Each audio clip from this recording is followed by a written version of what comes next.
Hello everyone, আশা করি তোমরা সবাই ভালো আছো।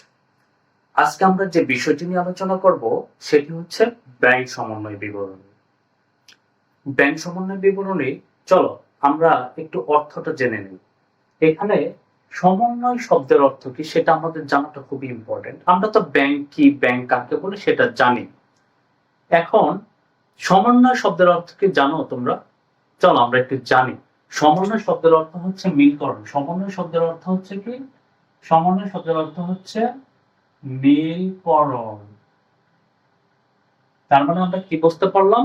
যে সমন্বয় শব্দের অর্থ হচ্ছে মিলকরণ। এখন মিলকরণটা আমরা কিভাবে করব? আমরা যোগ অথবা বিয়োগের মাধ্যমে মিলকরণ করব। এখন তোমাদের মধ্যে কোশ্চেন আসতে পারে যে কার সাথে যোগ করব, কার সাথে বিয়োগ করব, সেটাই তো জানি না, তাই না? এখন এই জিনিসটা জানার জন্য তোমাদের কিছু জিনিস আগে জানতে হবে। তাহলে তোমরা অটোমেটিক্যালি নিজেই বুঝতে পারবা যে কার সাথে যোগ করতে হবে আর কার সাথে বিয়োগ করতে হবে। চলো আমরা এখন সেই বিষয়গুলো একটু জানি, যে কার সাথে যোগ করব আর কার সাথে আমি বিয়োগ করব। চলো আমরা এখন একটু বিস্তারিত আলোচনা করি। এখানে আমরা একজন কি দেখতে পাচ্ছি? এখানে আমরা একজন ব্যক্তি দেখতে পাচ্ছি। আর এই চিত্রে আমরা কি দেখতে পাচ্ছি? এখানে একটা ব্যাংক দেখতে পাচ্ছি, তাই না? ওকে, এখন আর ইগনোর মাই আর্ট, আমি ভালো আর্ট করতে পারি না, জাস্ট বোঝানোর জন্য তোমাদের এই জিনিসটা করে দিয়েছি। হ্যাঁ, এখানে আমরা একটা কি দেখতে পাচ্ছি? ব্যক্তি দেখতে পাচ্ছি। আর এখানে একটা কি দেখতে পাচ্ছি? ব্যাংক দেখতে পাচ্ছি।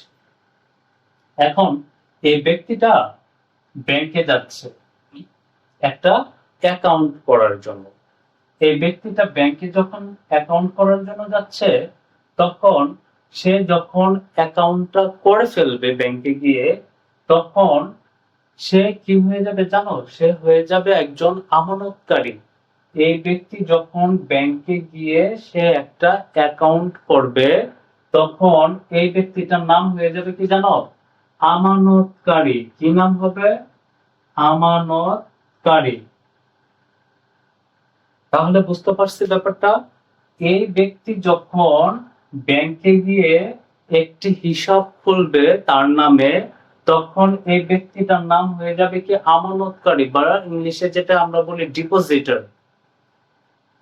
আর সে এই যে ব্যাংকে গেল, ব্যাংকে যেদিন গেছে, যাওয়ার পর সে যখন অ্যাকাউন্ট খুলছে, তখন ব্যাংক করছে কি? তাকে একটা চেকবুক দিছে। আর এখন তো স্মার্ট যুগ, এখন হয়তো বা সে এটিএম কার্ডও পাইতে পারে। এটিএম কার্ডটা কেমন? মনে করো যে আমি ব্যাংকে গেছি, হ্যাঁ, ব্যাংকে যাওয়ার পরে আমি যখন ব্যাংকে অ্যাকাউন্ট খুলছি, তখন এই যে দেখো ব্যাংক কিন্তু আমাকে একটা কার্ড দিছে। ব্যাংকে যে আমাকে একটা কার্ড দিছে না, এই কার্ডটা কেন দিছে জানো? এই কার্ডটা দিছে আমি যেন আমার হিসাবটা রাখতে পারি। আমি যেন আমার হিসাবটা রাখতে পারি, তার জন্য ব্যাংক আমাকে একটা কার্ড দিয়েছে অথবা একটা চেকবুক দিয়েছে, তাই না? এখন ব্যাংক নিজেও একটা হিসাব রাখার জন্য ব্যাংক নিজেও কিন্তু কিছু বই রেখে দেয়। বুঝতে পেরেছো? ব্যাংক যখন হিসাব রাখার জন্য যে বইগুলো রাখবে, সেটার নাম হচ্ছে পাস বই। সেটার নাম হচ্ছে কি? পাস বই অথবা ব্যাংক বই। পাস বই অথবা ব্যাংক বই।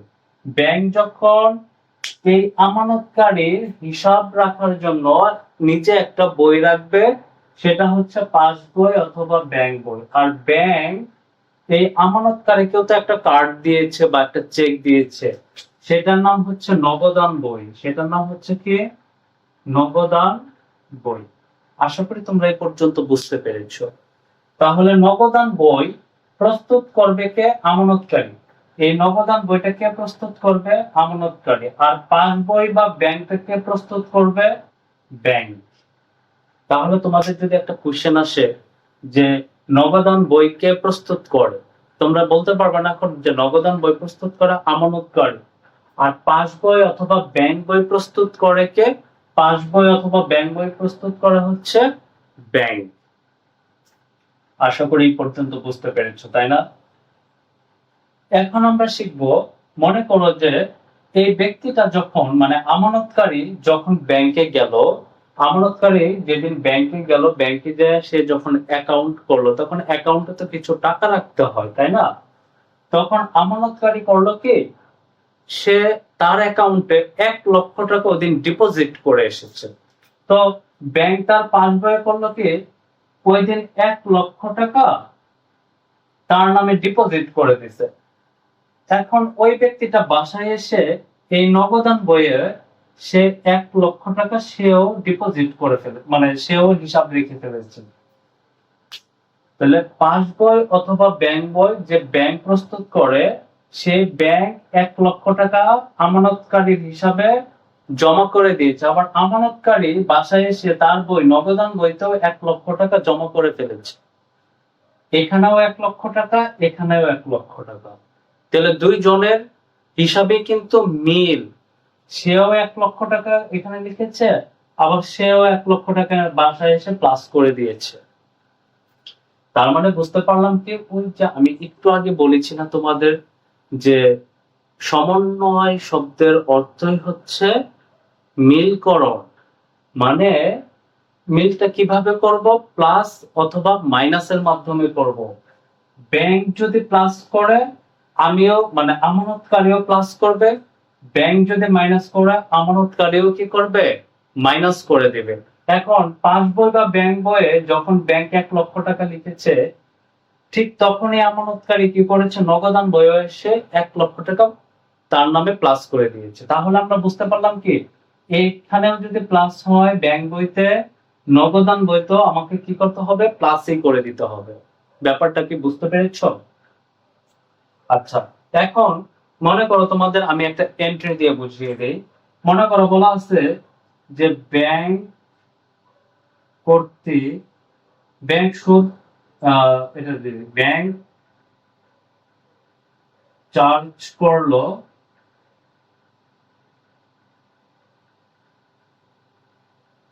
2000 টাকা। ব্যাংক কত টাকা চার্জ করলো? 2000 টাকা চার্জ করলো। মনে করো 1 মাস পর ব্যাংক হলো কি, চার্জ করে দিল 2000 টাকা। এখন ব্যাংক যদি চার্জ করে, ব্যাংক চার্জ করা মানে কি? ব্যাংক চার্জ করা মানে আমার অ্যাকাউন্ট থেকে সে টাকাটা কেটে নিয়েছে। তার মানে ব্যাংক হলো কি, আমার এই 1 লক্ষ টাকা থেকে 2000 টাকা সে কেটে রেখেছে। 2000 টাকা যদি কেটে রেখে দেয়, তাহলে আমার অ্যাকাউন্টে এখন আছে কত টাকা? 98,000 টাকা। এখন ব্যাংক যে আমার কাছ থেকে 2000 টাকা কেটে রেখে দিয়েছে, আমি কিন্তু সেই ইনফরমেশনটা আমি জানি না। একটা কমিউনিকেশন গ্যাপ আছে আমাদের মধ্যে। ব্যাংক 2000 টাকা কেটে রেখেছে নগদান বইয়ে, মানে আমানতকারী কিন্তু সেটা জানে না। আমানতকারী জানে নগদান বইতে আমার 1 লক্ষ টাকাই আছে। সে যখন পরবর্তীতে ব্যাংকে গেল, ব্যাংকে গিয়ে বলছে কি, যে দেখেন তো আমার অ্যাকাউন্টে এখন কত টাকা আছে। ব্যাংক বলতেছে আপনার অ্যাকাউন্টে আছে 98,000 টাকা। তখন আমানতকারী বলতেছে আরে আমার এখানে তো 1 লাখ টাকা, আপনার এখানে 98,000 টাকা কেমন? তখন ব্যাংক বলতেছে আমরা 1 মাসের আপনার অ্যাকাউন্ট থেকে 2000 টাকা চার্জ করে নিয়েছি। তার মানে সে যদি আমার অ্যাকাউন্ট থেকে 2000 টাকা চার্জ করে, তখন আমার কাছে কত টাকা হবে? 98,000 টাকা হবে। তো আমি এটা বুঝতে পারলাম। আমি তখন বাসায় এসে করলাম কি, আমার অ্যাকাউন্ট থেকেও কি করলাম? 2000 টাকা মাইনাস করে দিলাম।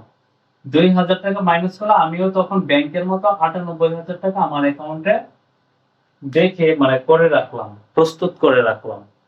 এই যে দেখছো, এই যে সমন্বয় শব্দের অর্থ হচ্ছে মিলকরণ। মানে কি, ব্যাংকের সাথে আমানতকারীর একটা মিল থাকবে। মানে পাস বই আর হচ্ছে নগদান বই, পাস বই আর নগদান বইয়ের কি থাকবে? একটা মিল থাকবে। ব্যাংক যদি প্লাস করে, আমি প্লাস করব। ব্যাংক যদি মাইনাস করে, আমিও মাইনাস করব। মানে আমানতকারী, আমি যখন ব্যাংকে অ্যাকাউন্ট খুলবো তখন আমি আমানতকারী হয়ে যাব। হ্যাঁ, তাহলে বুঝতে পারছো ব্যাংক সমন্বয় বিবরণী জিনিসটা আসলে কি? ব্যাংক সমন্বয় বিবরণী জিনিসটাই হচ্ছে কি, মিলকরণ।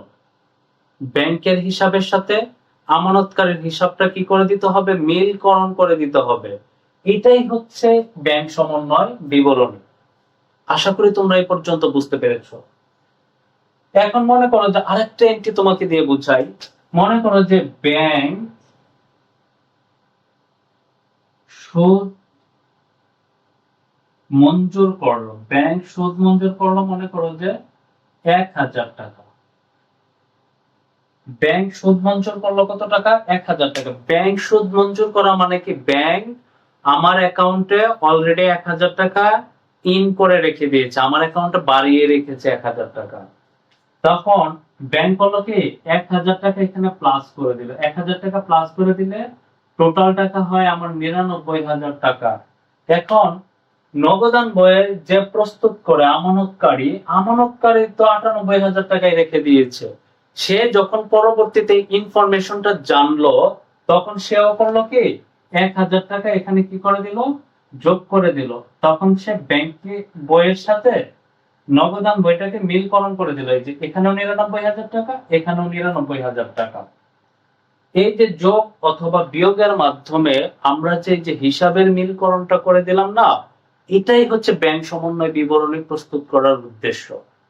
যে ব্যাংকে হিসাব রাখতেছে কত টাকা আর আমার হিসাবে আমি কত টাকা, যদি প্লাস মাইনাস হয় তখন সেটাকে আমরা কি বলবো, ব্যাংকের সমন্বয় বিবরণী। কারণ একটা জিনিস মনে রাখবা, ব্যাংকের হিসাবের সাথে যদি আমার হিসাবের মিল না থাকে তখন আমরা সেটাকে বলি কি আনঅ্যাডজাস্টেড ব্যালেন্স। আর ব্যাংকের হিসাবের সাথে আমার হিসাবের যখন মিল থাকবে, এই যে 99,000 টাকা মিল আছে, তখন আমরা সেটাকে বলবো অ্যাডজাস্টেড ব্যালেন্স। বুঝতে পেরেছো ব্যাপারটা? ওকে, আশা করি এই পর্যন্ত তোমাদের আর কোনো প্রবলেম নেই। আরেকটা জিনিস তোমরা সবসময় মনে রাখবা, ডেবিট আর ক্রেডিট জিনিসটা ব্যাংক সমন্বয় বিবরণীতে ব্যাংক যদি ডেবিট করে তার মানে মনে রাখবা ব্যাংক আমার কাছ থেকে টাকা কেটে রেখেছে, ব্যাংক আমার অ্যাকাউন্ট থেকে টাকা কেটে রেখেছে। যদি ব্যাংক ডেবিট করে আর ব্যাংক যখন ক্রেডিট করবে তখন আমার অ্যাকাউন্টে সে টাকা ইন করে দিয়েছে, টাকা বাড়িয়ে দিয়েছে, মানে যোগ করে দিয়েছে। ব্যাপারটা কি বুঝতে পেরেছো? তার মানে ব্যাংক সমন্বয় বিবরণীতে ব্যাংক যদি ডেবিট করে আমার অ্যাকাউন্ট থেকে টাকা চলে যাবে, আর ব্যাংক যদি ক্রেডিট করে তাহলে আমার অ্যাকাউন্টে টাকা ঢুকে যাবে। আর কোনো প্রবলেম আছে এই পর্যন্ত বুঝতে? ওকে, এখন আমরা ব্যাংক সমন্বয় বিবরণের কি কি জিনিস শিখলাম। আমানতকারী কাকে বলে, নগদান বইকে প্রস্তুত করে, পাস বইকে প্রস্তুত করে, তারপরে ব্যাংকের সাথে আমানতকারীর কিভাবে এই যে মিলকরণটা হয়, সেই জিনিসগুলা কিন্তু আমরা এখানে শিখতে পারলাম। ব্যাংক সুদ মঞ্জুর করলে কি হয়, ব্যাংক চার্জ করলে কি হয়, এই জিনিসটা আমরা মোটামুটি একটা আইডিয়া পেয়ে গিয়েছি, তাই না? এখন আমরা যে জিনিসটা শিখবো সেটা হচ্ছে ব্যাংক সমন্বয় বিবরণী করতে গেলে তোমাকে খুব ইম্পর্ট্যান্ট দুইটা জিনিস তোমাকে জানতে হবে। যে দুইটা জিনিস তুমি যদি না জানো তাহলে ব্যাংক সমন্বয় বিবরণী তুমি করতে পারবা না। তোমাকে এখন আমি যে জিনিসটা বোঝাবো সেটা ভেরি ভেরি ইম্পর্টেন্ট। এতক্ষণ আমি যা বুঝিয়েছি জাস্ট একটা চেহারা চিনিয়ে দিছি সবাইকে, যে কে কেমন, কার ধর্ম কেমন, এই জিনিসটা আমি তোমাদেরকে এতক্ষণ বুঝিয়েছি। আর এখন আমি যেটা বুঝাবো সেটা হচ্ছে একটা সূত্র বোঝাবো। আর এই সূত্রটা তুমি যদি এখন খুব ভালো করে বুঝতে পারো, তোমার ব্যাংক সমন্বয় বিবরণী মনে করো শেষ। বুঝতে পেরেছো? খুব মনোযোগ দিয়ে, খুবই ইম্পর্টেন্ট এখন এই জিনিসটা তোমরা এখন বুঝো। মনে করো এই যে আমি এখানে লিখে রেখেছি, তোমার প্রশ্নে যদি বলা থাকে নগদান বই মোতাবেক ব্যাংক জমার উদ্বৃত্ত, অথবা পাস বই অথবা ব্যাংক বই মোতাবেক ব্যাংক জমাতিরিক্ত, এই দুইটার যে কোনো একটা যদি বলা থাকে বা দুইটাও বলা থাকে, নগদান বই মোতাবেক ব্যাংক জমার উদ্বৃত্ত, পাস বই অথবা ব্যাংক বই মোতাবেক ব্যাংক জমাতিরিক্ত, এই দুইটা কথা যদি বলা থাকে তাহলে মনে রাখবা ব্যাংক প্লাস করলে আমি প্লাস করব আর ব্যাংক মাইনাস করলে আমি মাইনাস করব। বুঝতে পেরেছো কি বলেছি? যে নগদান বই মোতাবেক ব্যাংক জমার উদ্বৃত্ত, পাস বই অথবা ব্যাংক বই মোতাবেক ব্যাংক জমাতিরিক্ত, এই দুইটা কথা বলা থাকলে তুমি কি করবা, ব্যাংক প্লাস করলে আমি প্লাস করব, ব্যাংক যদি মাইনাস করে আমি মাইনাস করব। এর মেইন কারণ হচ্ছে কি আমি ব্যাংকের মতো হব। এর মেইন কাহিনী হচ্ছে কি যে আমি ব্যাংকের মতো হব। আমি কার মতো হব?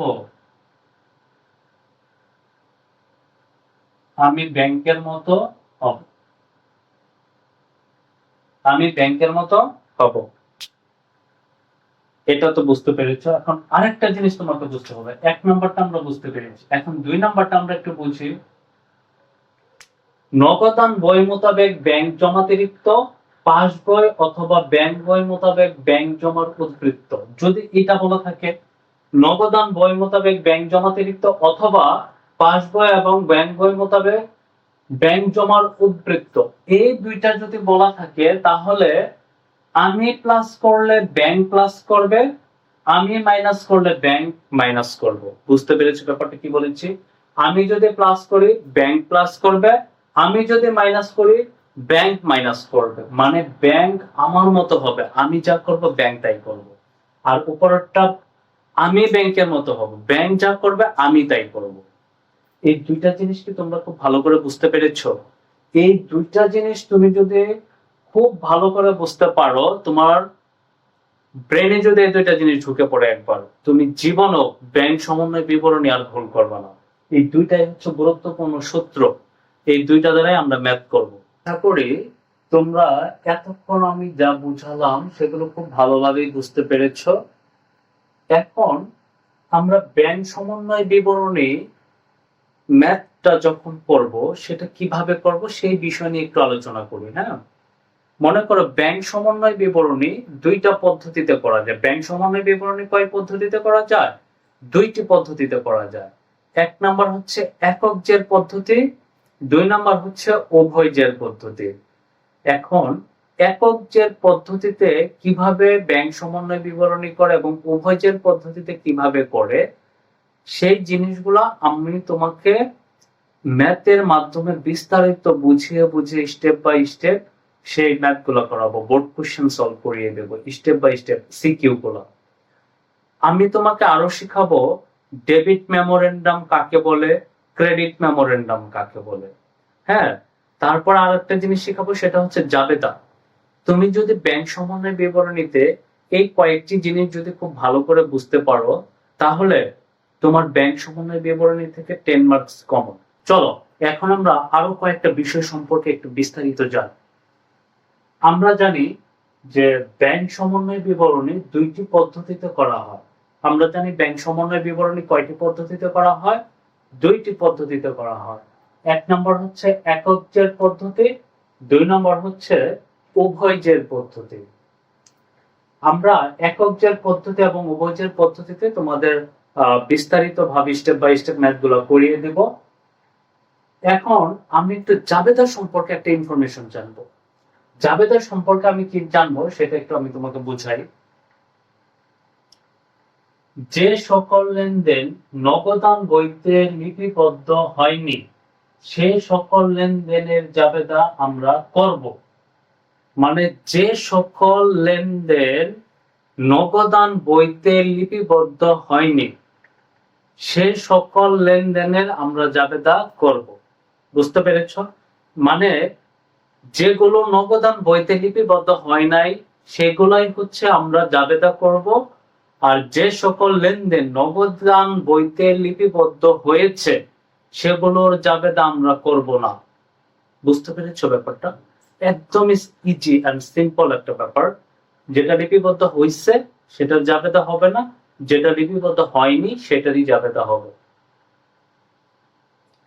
আরেকটা জিনিস ভেরি ভেরি ইম্পর্টেন্ট, সেটা হচ্ছে কি debit memorandum and credit memorandum. তোমাদের এটা ক নম্বর কোশ্চেনে আসবে। ডেবিট মেমোরেন্ডাম তৈরি করতে বলতে পারে, ক্রেডিট মেমোরেন্ডাম তৈরি করতে বলতে পারে। এটা ক নম্বর কোশ্চেনে প্রায়ই আসে। ডেবিট মেমোরেন্ডাম কাকে বলে সেটা আমরা একটু জানি তো। ব্যাংক যখন আমানতকারীর হিসাব থেকে টাকা কেটে নেয় এবং সেই তথ্য গ্রাহককে জানায় তখন তাকে ডেবিট মেমোরেন্ডাম বলে। আমরা ডেবিট কথাটা শুনেই কিন্তু বুঝতে পারছি ডেবিট মানে ব্যাংক সমন্বয় বিবরণীতে টাকাটা কেটে নিবে। তার মানে কি, ডেবিট মেমোরেন্ডাম মানে হচ্ছে টাকাটা আমার কর্তন মানে কেটে নিয়ে যাবে। তার জন্য এখানে লেখা যে ব্যাংক যখন আমানতকারীর হিসাব থেকে টাকা কেটে নেয় এবং সেই তথ্য গ্রাহককে জানায়, তখন তাকে ডেবিট মেমোরেন্ডাম বলে। যেমন ব্যাংক চার্জ, ব্যাংক যখন চার্জ করে তখন আমার অ্যাকাউন্ট থেকে টাকা কেটে নেয়, তাহলে এটা ডেবিট মেমোরেন্ডাম। চেক ফেরত ডেবিট মেমোরেন্ডাম, জমাতিরিক্তের সুদ কাটা সেটাও ডেবিট মেমোরেন্ডাম, কারণ এগুলো সব আমার অ্যাকাউন্ট থেকে টাকা কেটে নেয়। সো এগুলো হচ্ছে ডেবিট মেমোরেন্ডাম। এখন আমরা শিখব ক্রেডিট মেমোরেন্ডাম। আমি তোমাদের একটু আগেই বলেছি ব্যাংক সমন্বয় বিবরণীতে ক্রেডিট মানে আমার অ্যাকাউন্টে মানে আমানতকারীর অ্যাকাউন্টে টাকা কি হবে, জমা হবে। তাহলে ক্রেডিট মেমোরেন্ডাম মানে হচ্ছে ব্যাংক যখন গ্রাহকের হিসাবে টাকা যোগ করে, ব্যাংক যখন আমানতকারীর হিসাবে টাকা যোগ করে এবং সেই তথ্য জানায়, তখন তাকে ক্রেডিট মেমোরেন্ডাম বলে। যেমন হইতেছে, মনে করো ব্যাংক সুদ মঞ্জুর করলো, ব্যাংক আমার অ্যাকাউন্টে টাকাটা জমা করে রেখেছে, তার মানে আমার অ্যাকাউন্টে টাকাটা বেড়ে গেছে। সো সুদ জমা ক্রেডিট মেমোরেন্ডামে আসবে, ডিভিডেন্ড সংগ্রহ ডেবিট মেমোরেন্ডামে আসবে। গ্রাহকের পক্ষে টাকা আদায়, আমার পক্ষে হইয়া, আমি তো আমানতকারী, আমার পক্ষ হইয়া ব্যাংক যদি কোনো টাকা কালেক্ট করে তাহলে সেটা ক্রেডিট মেমোরেন্ডামে আসবে। কেন? কারণ টাকাটা আমার বেড়ে যাচ্ছে অ্যাকাউন্টে।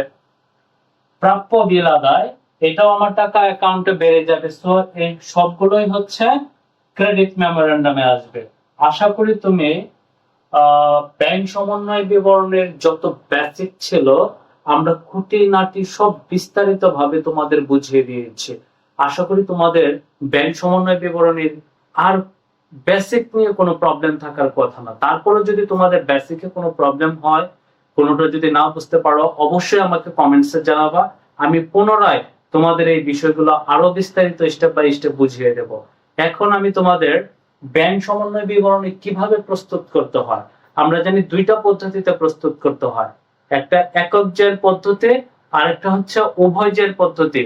আমি তোমাদের একক জের পদ্ধতি এবং উভয় জের পদ্ধতি দুইটা পদ্ধতিতে ব্যাংক সমন্বয় বিবরণী করিয়ে দেখিয়ে দেব এবং ডেবিট মেমোরেন্ডাম, ক্রেডিট মেমোরেন্ডাম, জাবেদা সবগুলোই করিয়ে দেখাবো আজকে। তুমি শুধু ধৈর্য ধরে ক্লাসটা কমপ্লিট করো, তুমি এখান থেকে একটা সেরা আউটপুট পেতে যাচ্ছ এবং তোমার ব্যাংক সমন্বয় বিবরণীতে তুমি 10 মার্ক নিশ্চিত করতে পারবে। আশা করি তোমরা ব্যাংক সমন্বয় বিবরণীর যে বেসিক গুলো পড়িয়েছি সেই বেসিক গুলো খুব ভালো করে বুঝতে পেরেছি। এখন আমি তোমাদের একটা কথা বলেছিলাম যে ব্যাংক সমন্বয় বিবরণী দুইটি পদ্ধতিতে করা যায়, একটা হচ্ছে একক জের পদ্ধতি আর একটা হচ্ছে উভয় জের পদ্ধতি। এখন তুমি প্রশ্নে কিভাবে বুঝবা যে এটা একক জের পদ্ধতিতে বলা আছে নাকি এটা উভয় জের পদ্ধতিতে বলা আছে? মাঝে মাঝে প্রশ্নে তোমাকে উল্লেখ করে দিবে না, বলবে একটা প্রয়োজনীয় ব্যাংক সমন্বয় বিবরণী তৈরি করো, তখন তুমি একক জেরে করবা নাকি উভয় জেরে করবা, একটা কনফিউশন তৈরি হয়ে যায় না? আজকে আমি এখন তোমাকে সেই কনফিউশনটা দূর করে দেবো। চলো এখন আমি তোমাদের একটা সিকিউ করাবো, সেটা হচ্ছে যশোর বোর্ড 2024। যশোর বোর্ড 2024-এ এখানে 6টা এন্ট্রি দেওয়া আছে। তারা করতে বলেছে ক নম্বরে, নগদান বইতে লেখা হয়নি এমন লেনদেন সমূহের পরিমাণ নির্ণয় করো। খ নম্বরে বলেছে 3, 4, 5 এবং 6 নং দফার জাবেদা দাখিলা। গ নম্বরে বলেছে ব্যাংক সমন্বয় বিবরণী তৈরি করো। আচ্ছা, আগে আমি তোমাকে ব্যাংক সমন্বয় বিবরণীটা তৈরি করাবো, ক আর খ আমি একটু পরে করিয়ে দেব। ব্যাংক সমন্বয় বিবরণী তৈরি করতে বলছে গ নম্বরে। হ্যাঁ, এখন আমি তোমাদের যেটা করাবো সেটা হচ্ছে গ নম্বর। এখন প্রশ্নটা একটু দেখি তো। প্রশ্নটা বলছে 2023 সালের ডিসেম্বর মাসের লিলি কোম্পানির ব্যাংক সংক্রান্ত লেনদেনগুলো নিম্নে প্রদত্ত হলো। এক নম্বরে বলেছে নগদান বই অনুযায়ী ব্যাংক জমার উদ্বৃত্ত 9,560 টাকা। 2 নম্বরে বলেছে 3,080 টাকার চেক আদায়ের জন্য জমা দেওয়া হয়েছে কিন্তু ব্যাংক কর্তৃক এখনো আদায় হয়নি। এইভাবে দেখো যে 6টা এন্ট্রি টোটাল দেওয়া আছে। এখন আমি 6টা এন্ট্রি যে পড়লাম, পরে আমি আসলে কি বুঝতে পারলাম, এটা একক জের পদ্ধতিতে করব নাকি এটা উভয় জের পদ্ধতিতে করব? আমার গ নম্বরেতে শুধু বলছে ব্যাংক সমন্বয় বিবরণী তৈরি করা, এখানে তো বলে দেয় নাই কোন পদ্ধতিতে করার জন্য। তাহলে আমি বুঝবো কিভাবে? এটা বোঝার জন্য তোমাকে আমি কালকে আহ, আমি একটা লিখে দিয়েছি, তোমাকে রুলস লিখে দিয়েছে। সেই রুলসটা হচ্ছে কি, নগদান বই মোতাবেক ব্যাংক জমার উদ্বৃত্ত, পাস বই অথবা ব্যাংক বই মোতাবেক ব্যাংক জমাতিরিক্ত। এখানে দেখো দুইটা আছে, এখানে দুইটা। আমি বলেছিলাম তোমাদের এই চারটা জিনিস খুব ভালো করে বোঝার জন্য। আচ্ছা, এখানে এই যে চারটা জিনিসের মধ্যে দেখো তো এখানে কোনটার সাথে মিলে? নগদান বই অনুযায়ী ব্যাংক জমার উদ্বৃত্ত। আমি দেখতে পাচ্ছি এখানে নগদান বই মোতাবেক ব্যাংক জমার উদ্বৃত্ত জাস্ট একটা এন্ট্রির সাথে মিলে গেছে, উপরেরটার সাথে মিলে গেছে। যদি প্রশ্নে জাস্ট এই চারটার থেকে একটা দেওয়া থাকে তাহলে সেটা হচ্ছে একক জের পদ্ধতি। যদি প্রশ্নে এই চারটা থেকে একটা দেওয়া থাকে তাহলে সেটা কোন পদ্ধতিতে করব? একক জের পদ্ধতিতে। আমরা দেখি তো 1 2 3 4, এই চারটার মধ্যে এখানে জাস্ট মিলে কয়টা? একটাই দেওয়া আছে, আর কিন্তু কিছু দেওয়া নাই। এই বাকি পাঁচটা এন্ট্রি অন্য এন্ট্রি। সো আমি এটা একক জের পদ্ধতিতে করব। এখন প্রশ্ন আসতে পারে তাহলে উভয়জের পদ্ধতি কিভাবে বুঝবো? উভয়জের পদ্ধতিতে এই চারটার থেকে যে কোনো দুইটা প্রশ্নের মধ্যে দেওয়া থাকবে। এই চারটার থেকে যে কোনো দুইটা যদি প্রশ্নের মধ্যে দেওয়া থাকে তাহলে তুমি এটা উভয়জের পদ্ধতিতে পড়বা। বুঝতে পেরেছো? মনে করো যে সাপোজ বলা আছে নগদান বই মোতাবেক ব্যাংক জমার উদ্বৃত্ত, আবার প্রশ্ন বলা আছে পাস বই মোতাবেক ব্যাংক জমার উদ্বৃত্ত। তার মানে কয়টা বলা আছে প্রশ্নে? দুইটা। তখন তুমি উভয়জের পদ্ধতিতে করবা। ক্লিয়ার? একদম ইজি ওয়েতে জিনিসগুলো মনে রাখবা, এত প্যাচগুলোর মধ্যে যাওয়ার দরকার নেই। বুঝতে পেরেছো? একদম ইজি সিম্পল ওয়েতে আমরা এগুলো মনে রাখবো। চলো এখন আমরা ম্যাথটা স্টার্ট করি। আমরা বুঝতে পারলাম ব্যাংক সমন্বয় বিবরণী এটা আমরা একক জের পদ্ধতিতে করব। একক জের পদ্ধতিতে আমি যদি করতে যাই তাহলে আমি এটা কোনটা করেছি? গরম বার। আমি এখানে বক্সটা করে রেখেছি। প্রথমে কি বলেছে এখানে? লিলি কোম্পানি ব্যাংক সমন্বয় বিবরণী 2023 সালের 31 ডিসেম্বর লিখেছি। তারপরে বিবরণ 2টা টাকার গড় লিখবা। লেখার পরে এখানে বলছে না নগদান বই অনুযায়ী ব্যাংক জমার উদ্বৃত্ত 9,560 টাকা। আমি এই কথাটা খুব সুন্দর করে এখানে লিখব। নগদান বই মোতাবেক ব্যাংক জমার উদ্বৃত্ত, ব্যাংক জমার উদ্বৃত্ত, নগদান বই মোতাবেক কি ব্যাংক জমার উদ্বৃত্ত কত টাকা? 9,560 টাকা। আমি এই যে এখানে 9,560 টাকা। এখন আমি তোমাদের রুলসে শিখিয়েছিলাম, কি শিখিয়েছিলাম?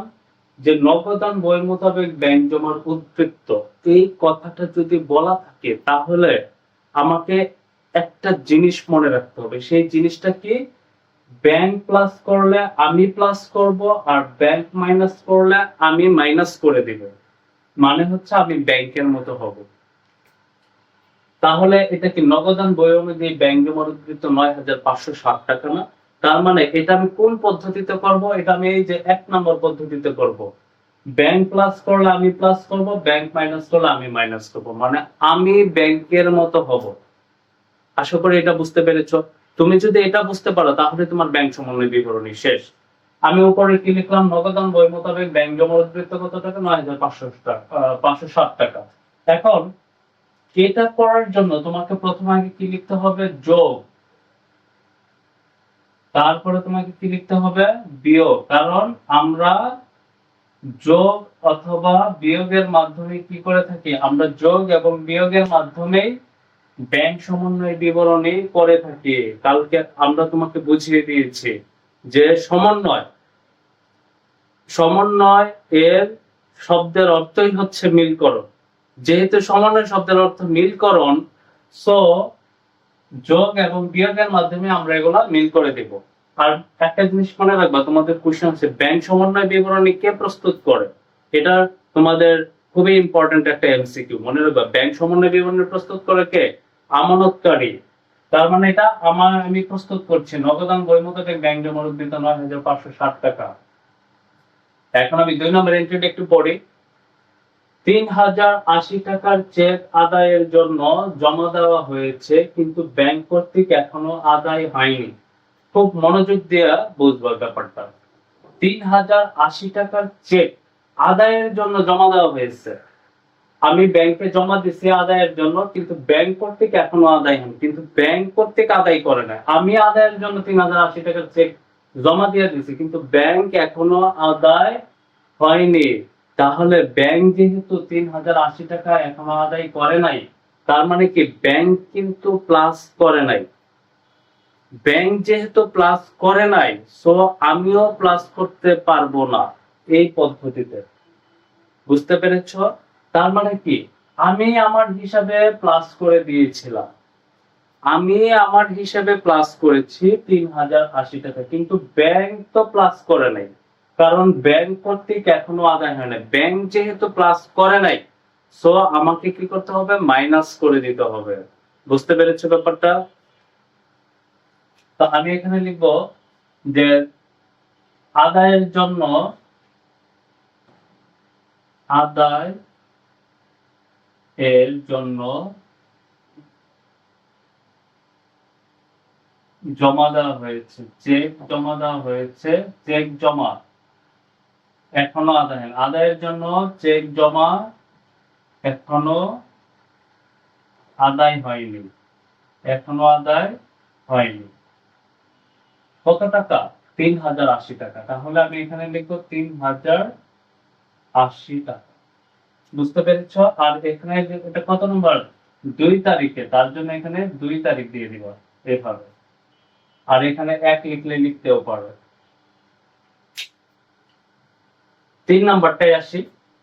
3 তারিখে বলছে পাওনাদারকে 5000 টাকার চেক ইস্যু করা হয়েছে, কিন্তু এখনো ব্যাংকে উপস্থাপিত হয়নি।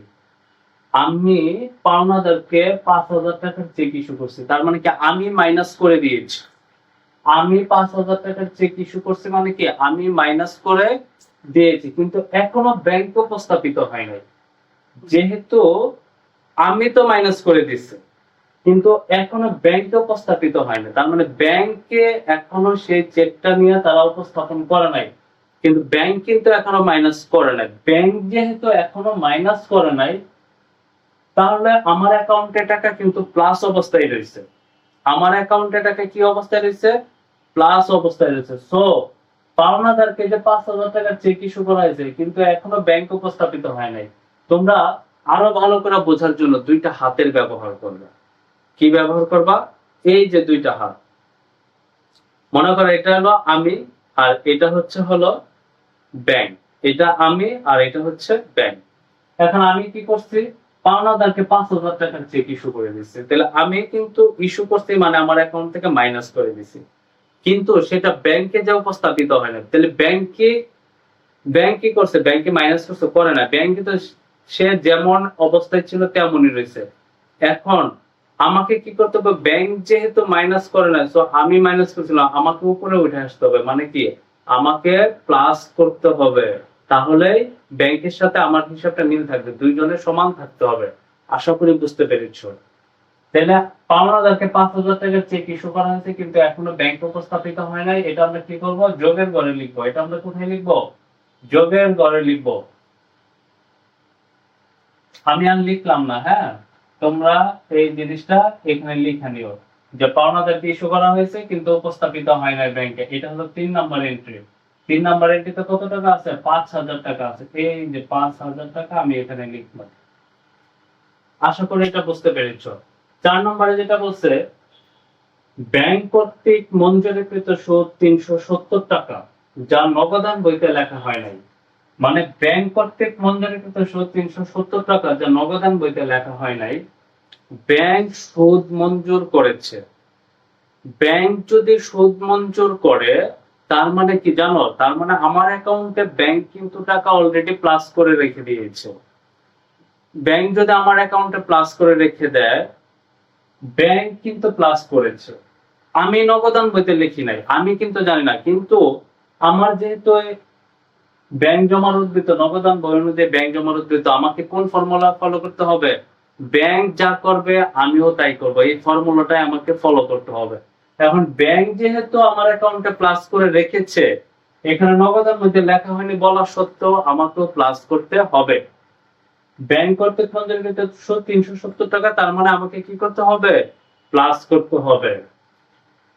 তাহলে আমি কি লিখবো? ব্যাংক কর্তৃক পঞ্জীকৃত সুদ 370 টাকা, যা নগদান বইতে লেখা হয়নি। তার মানে এটা আমি কি লিখবো? প্লাস করে দিব। এটা হলো 4 নম্বর, 2 মে, এটা হলো 4 তারিখ। তোমরা এখানে লেখাগুলো লেখো, আমি সময় স্বল্পতার জন্য এটি লিখিনি।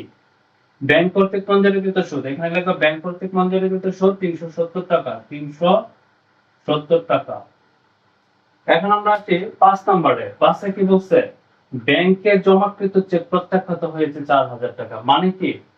ব্যাংকে জমাকৃত চেক প্রত্যাখ্যাত হয়েছে। মনে রাখবা, চেক প্রত্যাখ্যান হলে চেক কিন্তু আবার নিজের কাছে চলে আসে, এটা মনে রাখবা। ব্যাংকে জমাকৃত চেক প্রত্যাখ্যাত হয়েছে। আমি, এটা তো আমি, আর এটা হলো ব্যাংক, এখন তো দুইজন সমান। ব্যাংকে জমাকৃত চেক প্রত্যাখ্যাত হয়েছে। আমি কি করছি? ব্যাংকে জমা দিচ্ছি। আমি যেহেতু ব্যাংকে টাকা জমা দিছি, আমি তো জানি ব্যাংক প্লাস করে রেখে দিছে, আমি প্লাস করে রেখে দিছি।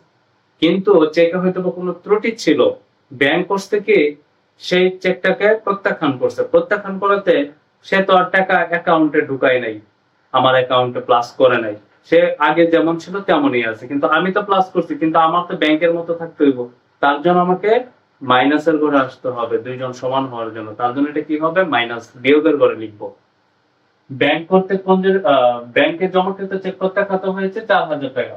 তোমরা এখানে লিখবা যে চেক প্রত্যাখ্যান হয়েছে। এখানে কি লিখবা? চেক কই? ব্যাংকে ব্যাংকে জমাকৃত চেক প্রত্যাখ্যান হয়েছে। আমরা এটা কোথায় লিখবো? মাইনাসের ঘরে লিখবো। তাহলে তোমরা এটা লিখে রাখবা, হ্যাঁ। 2 নম্বরটা এখানে লিখে রাখবা। আর এটা কয় তারিখের লেনদেন? এটা 5 তারিখের লেনদেন। তোমরা এখানে কি লিখবা? এখানে লিখবা চেক প্রত্যাখ্যান হয়েছে 4000 টাকা। কত টাকা? 4000 টাকা। আশা করি এই পর্যন্ত বুঝতে পেরেছো। ব্যাংক কর্তৃক পাওনাদারকে পরিশোধ 2000 টাকা, কিন্তু নগদান বইতে লেখা হয়নি। ব্যাংক কর্তৃক পাওনাদারকে পরিশোধ, ব্যাংক করেছে কি আমার যে পাওনাদার ছিল তাকে টাকা অলরেডি তোমার 2000 টাকা পরিশোধ করে দিয়েছে। ব্যাংক আমার অ্যাকাউন্ট থেকে 2000 টাকা পাওনাদারকে দিয়ে দিয়েছে, মানে ব্যাংক কিন্তু অলরেডি মাইনাস করছে। আমি নগদান মধ্যে লিখি না, সো নো প্রবলেম। আমাকে অবশ্যই ব্যাংকের মতোই থাকতে হইব। ব্যাংক যদি প্লাস করে প্লাস করবো, ব্যাংক যদি মাইনাস করে মাইনাস করবো। ব্যাংক যেহেতু এখানে মাইনাস করে দিয়েছে, পাওনাদারকে 2000 টাকা দিয়ে আমাকে মাইনাসের করে লিখতে হবে। তোমরা লিখবা এখানে যে পাওনাদারকে পরিশোধ, যে ব্যাংক কর্তৃক পাওনাদারকে পরিশোধ। এটা 6 নম্বর, 6 তারিখের এন্ট্রি, হ্যাঁ। কত টাকা? 2000 টাকা, 2000 টাকা। আশা করি এই পর্যন্ত বুঝতে পেরেছো। এখন আমরা যে কাজটা করব, এই যে যোগের, এখানে তার কোনো কিছু নাই, 6টা এন্ট্রি আমাদের নাও হয়ে গেছে। এখন আমরা এই দুইটাকে কি করব? যোগ করব। এই দুইটাকে যোগ করলে হয় কত? 5370 টাকা, 5370। তাহলে যোগ করি দুইটা, 9560, 9560 যোগ হচ্ছে 5370, 5370 যোগ করলে হয় 14930, 14930 টাকা। আর এই যে বিয়োগের ঘরে 3টা টাকা পাইছি না, এই 3টা টাকা এখন যোগ করব। দেখতে যোগ করলে কত হয়? 3 4 7 7 আর 2 9, 9080 টাকা, 9080 টাকা। এখন 14930 থেকে আমি মাইনাস করব 9080 টাকা, কত হয়? 5850, 5850 টাকা। এই যে 5850 টাকা পাইছি না, এই টাকাটাকে আমি লিখব বিবরণী অনুযায়ী ব্যাংক জমার উদ্বৃত্ত, ব্যাংক জমার উদ্বৃত্ত। তাহলে ব্যাংক বিবরণী অনুযায়ী ব্যাংক জমার উদ্বৃত্ত কত টাকা? 5850 টাকা। আশা করি একক যে পদ্ধতিতে ব্যাংক সমন্বয় বিবরণী কিভাবে করতে হবে তোমরা বুঝতে পেরেছো। এখন আমি তোমাদেরকে ক নাম্বার এবং খ নাম্বার এই দুইটা সৃজনশীল করিয়ে দেব। আমি আগে খ নম্বর প্রশ্নটা তোমাদেরকে সলভ করিয়ে দেব। এখানে বলছে 3, 4, 5 এবং 6 নং দফার জাবেদা দাখিলা দেখো। আমরা পূর্বেই তোমাকে জাবেদা দাখিলা সম্পর্কে কিভাবে করতে হয়, রুলস কি কি সেগুলো শিখিয়েছি। তারপরে তোমাদের বোঝার সুবিধার্থে আমি আবারও একটু রিপিট করছি যে জাবেদা আমি কখন করব কখন করব না। আমরা জানি যে সকল লেনদেন নগদান বইতে লিপিবদ্ধ হয় নাই সেই সকল লেনদেনের জাবেদা হয়, আর যে সকল লেনদেন নগদান বহিতে লিপিবদ্ধ হয়েছে সেগুলোর জাবেদা হবে না। কিন্তু এখানে যেহেতু বলে দিয়েছে 3, 4, 5 এবং 6 নং দফার জাবেদা দাখিলা দাও, সো আমাকে এগুলাই করতে হবে। চলো আমরা এগুলো সলভ করে ফেলি। খ নম্বরটা, খ নম্বরের 3 নম্বর যে দফাটা সেটা দেখিতে কি বলেছে, বলেছে পাওনাদারকে 5,000 টাকার চেক ইস্যু করা হয়েছে কিন্তু এখনো ব্যাংকে উপস্থাপিত হয়নি। পাওনাদারকে আমি 5,000 টাকার চেক ইস্যু করে দিয়েছি কিন্তু ব্যাংকে এখন উপস্থাপিত হয়নি। ব্যাংকে যেহেতু এখন উপস্থাপিত হয় নাই, তার মানে পাওনাদার কিন্তু তোমার চেক সে কিন্তু মানে টাকা সে কিন্তু পায় নাই, কারণ ব্যাংকে যেহেতু উপস্থাপিত হয় না চেক সে ভাঙাইতে পারে নাই। যেহেতু চেক ভাঙাইতে পারে নাই তার মানে পাওনাদার টাকা পায় নাই। যেহেতু পাওনাদার টাকা পায় না, সো এটা জাবেদা কি হবে, এটার জাবেদা হবে কি ব্যাংক হিসাব ডেবিট, পাওনাদার হিসাব ক্রেডিট। কারণ কি, কারণ টাকা তো ব্যাংকেই রয়ে গেছে, ব্যাংক থেকে তো টাকা আর যায় নাই, তার জন্য ব্যাংক হিসাব ডেবিট হবে আর যে পাওনাদার সেই পাওনাদার হিসাবটা ক্রেডিট হয়ে যাবে। পাওনাদার হিসাব ক্রেডিট। বুঝতে পেরেছো? কত টাকা? 5,000 টাকা। ডেবিটের করে 5,000 টাকা আর ক্রেডিটের করে হচ্ছে 5,000 টাকা।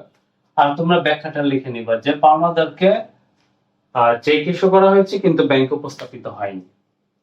বুঝতে পেরেছো এটা?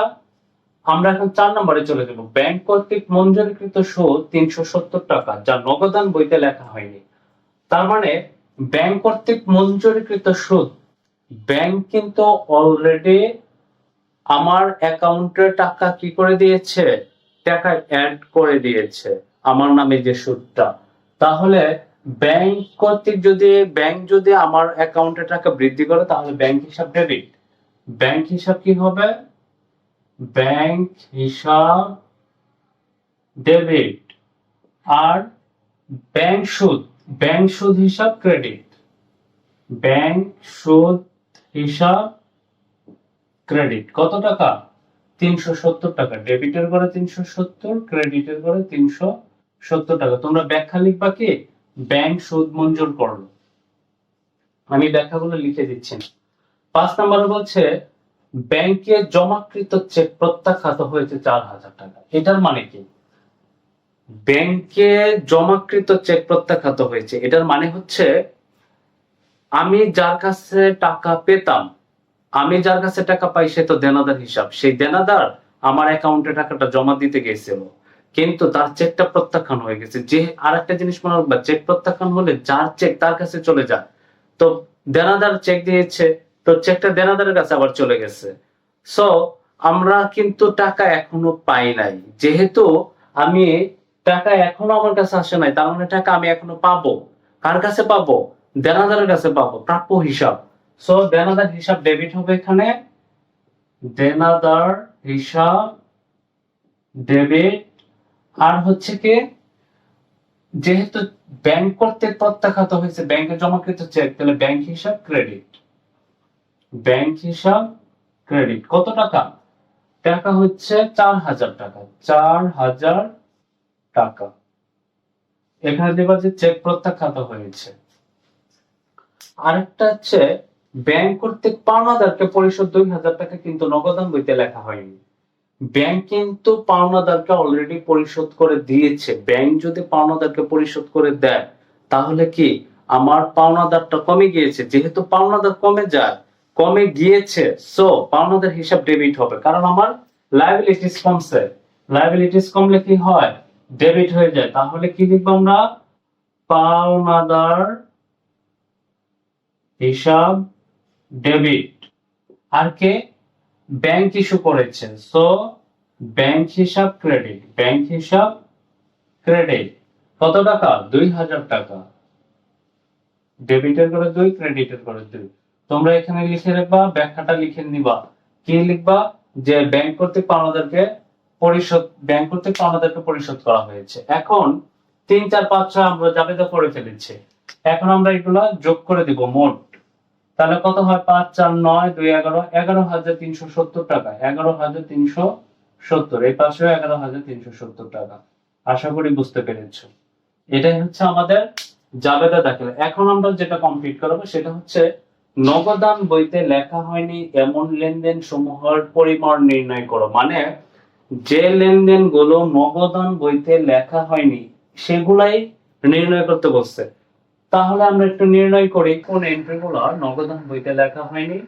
আমি এখানে দেখতে পাচ্ছি 2 নম্বর, যেটা 3080 টাকার চেক আদায়ের জন্য জমা দেওয়া হয়েছে কিন্তু ব্যাংক কর্তৃক এখনো আদায় হয়নি, এটা হবে না। পাওনাদারকে 5000 টাকার চেক ইস্যু করা হয়েছে কিন্তু এখনো ব্যাংকে উপস্থাপিত হয়নি, এটাও হবে না। 4 নম্বরটা দেখি তো, ব্যাংক কর্তৃক মঞ্জুরিকৃত সুদ 370 টাকা যা নগদান বইতে লেখা হয়নি। এখানে বলেই দেওয়া আছে নগদান বইতে লেখা হয়নি, তার মানে এটা আসবে ব্যাংক কর্তৃক মঞ্জুরিকৃত সুদ। তার মানে এই যে ক্রমিক নঙের করে দিবা 4 নম্বর দিয়ে লিখবা ব্যাংক কর্তৃক মঞ্জুরিকৃত সুদ। মঞ্জুরিকৃত সুদ, ব্যাংক কর্তৃক মঞ্জুরিকৃত সুদ কত টাকা? 370 টাকা। এই যে এখানে লিখবা 370 টাকা। হ্যাঁ, তারপর আর কোনটা নগদান বইতে লিপিবদ্ধ হয়নি? ব্যাংকে জমাকৃত চেক প্রত্যাখ্যাত হয়েছে 4000 টাকা। ব্যাংকে জমাকৃত চেক যেহেতু প্রত্যাখ্যাত হয়েছে তার মানে এটাও নগদান বইতে লিপিবদ্ধ করা হয়নি। বুঝতে পেরেছো? তার মানে এটাও আসবে যে 5 নম্বর এন্ট্রিটা, ব্যাংকে জমাকৃত চেক প্রত্যাখ্যান কত টাকা? 4000 টাকা। আমি এখানে কত টাকা লিখবো? 4000 টাকা। তারপরে দেখি তার কি বলা আছে 6 নম্বর এন্ট্রিটা, ব্যাংক কর্তৃক পাওনাদারকে পরিশোধ 2000 টাকা কিন্তু নগদান বইতে লেখা হয়নি। ব্যাংক কর্তৃক পাওনাদারকে পরিশোধ 2000 টাকা কিন্তু নগদান বইতে লেখা হয়নি, বলাই দেওয়া আছে নগদান বইতে লেখা হয়নি। তার মানে এই এন্ট্রিটা আসবে যে পাওনাদারকে পরিশোধ, ব্যাংক কর্তৃক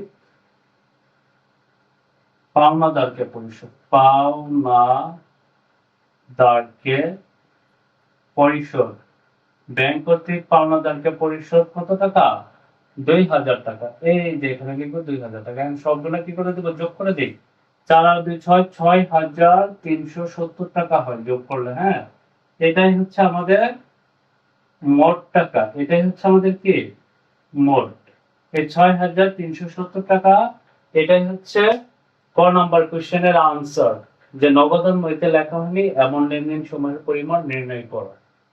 আশা করি তোমরা ক, খ এবং গ এই 3টা কোশ্চেনই খুব ভালোভাবে বুঝতে পেরেছে। তারপরে তোমাদের যদি কোনো প্রবলেম মনে হয় আমাকে অবশ্যই কমেন্ট সেকশনে জানাবা, আমি তোমাদেরকে আবারও সলভ করে দেবো। যে যে বিষয় নিয়ে যে যে প্রবলেম গুলো হয় তোমাদের, আমি সেগুলো সলভ করে দেবো। এখন আমি তোমাদের দিনাজপুর বোর্ড 2025 এই কোশ্চেনটা সলভ করে দেবো। এটা খুবই ইম্পর্টেন্ট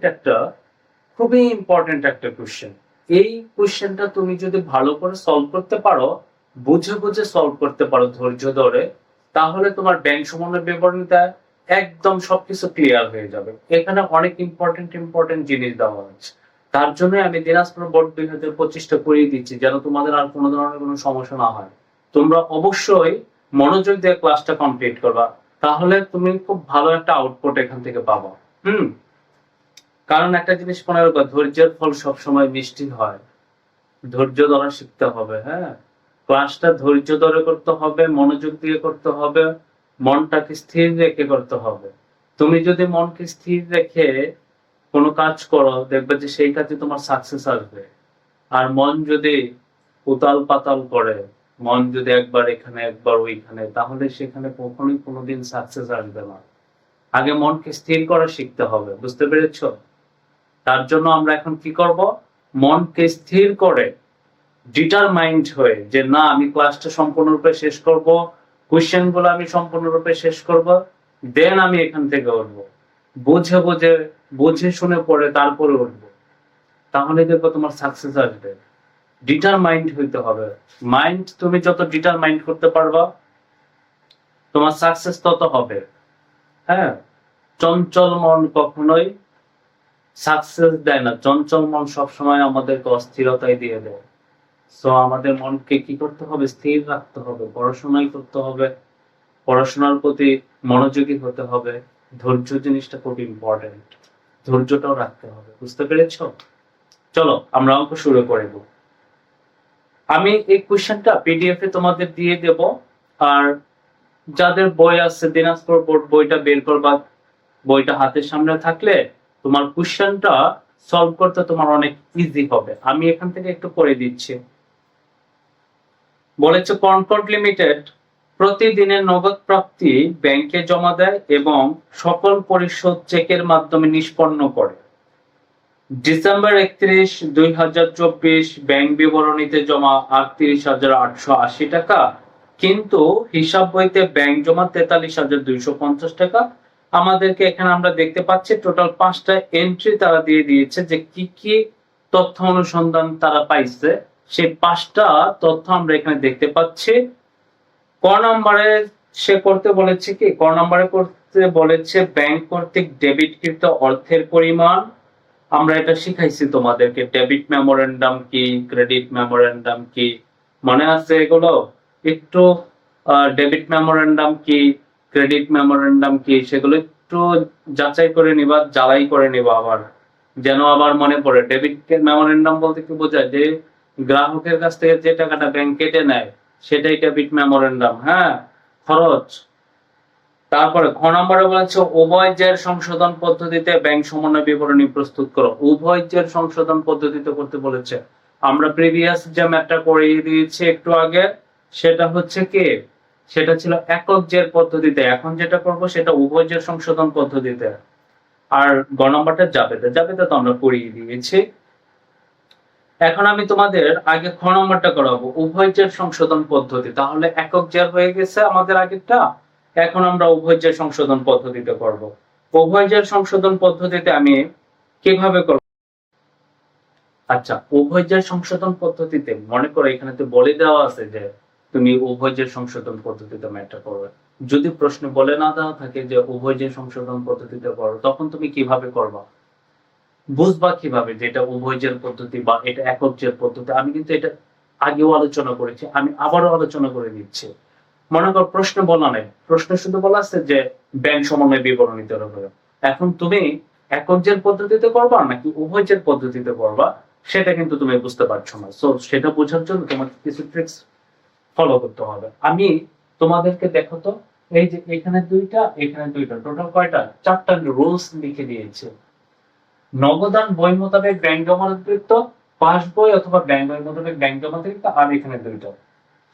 আমি বলেছিলাম যে এই 4টা থেকে যদি যে কোনো দুইটি প্রশ্নের মধ্যে থাকে তাহলে সেটা অবশ্যই আমরা উভয় জের সংশোধন পদ্ধতিতে করব। এখন এই কোশ্চেনটার মধ্যে আমরা দেখতে পাচ্ছি যে দুইটা জিনিসই আছে। দেখতে তো কি কি দুইটা জিনিস আছে? এখানে ওই যে উপরে দেখো লেখা আছে ডিসেম্বর 31, 2024 ব্যাংক বিবরণীতে জমা 38,880 টাকা। তার মানে এটা দ্বারা বোঝানো হয়েছে ব্যাংক বিবরণীতে জমা 38,880 টাকা। এটা দ্বারা কোনটা বুঝাইছে জানো? এই যে ব্যাংক বই অথবা পাস বই মোতাবেক ব্যাংক জমার উদ্বৃত্ত একটা পেয়েছে, কত? 38,880 টাকা। আরেকটা বলেছে হিসাব বইতে ব্যাংক জমা 43,250 টাকা। এটা দ্বারা কি বোঝাইছে জানো? এটা দ্বারা বোঝাইছে এই যে এটা নগদান বই মোতাবেক ব্যাংক জমার উদ্বৃত্ত। তাহলে 4টা থেকে কি দুইটা আমরা পেয়েছি, তার মানে এটা উভয় জের সংশোধন পদ্ধতিতে আমাকে করতে হবে। আশা করি এই পর্যন্ত বুঝতে পেরেছো। উভয় জের সংশোধন পদ্ধতিতে প্রথমেই আমরা দেখব যে দুইটা এন্ট্রি আছে কিনা। আমরা দেখতে পাচ্ছি যে এই 4টা থেকে দুইটা এন্ট্রি আছে।